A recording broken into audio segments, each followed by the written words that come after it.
Hi, my name is Joita. I'm an analyst at PRS. I'm going to be talking about the Real Estate Regulation and Development Bill 2013, which regulates contracts between developers and buyers in residential real estate sector. The bill was introduced in Parliament in August 2013. What the bill does is that it outlines the duties of developers, buyers, and agents in the residential real estate sector. So, for example, developers have to register all residential projects above a certain size with state level regulatory authorities which are being established under the bill. So, this means that projects above 1000 square meters or those which entail the construction of more than 12 apartments have to be registered with these authorities.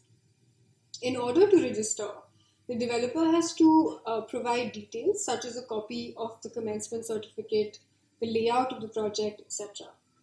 The developer must also upload details about the project on the regulatory authority's website every quarter.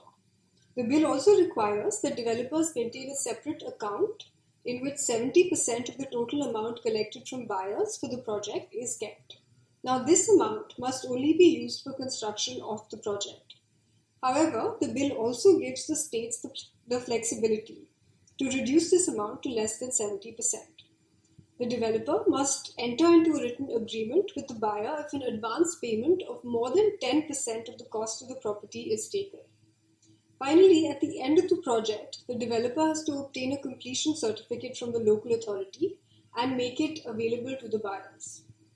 Now, the buyer's duty is to make payments for the property on time as specified in the agreement signed with the developer. The bill also outlines the duties of real estate agents, given the role that they play in the sector. So, for example, real estate agents dealing in projects covered under the bill must also register with the regulatory authority. The bill outlines penalties in case provisions of the bill are not met by the developer, the buyer, or real estate agents. Now, orders of the state real estate authority can be appealed to state level real estate appellate tribunals, which are being established under the bill. To sum up, this bill impacts transactions between developers and buyers of residential property. For more information on the contents and implications of the bill, please visit www.prsindia.org.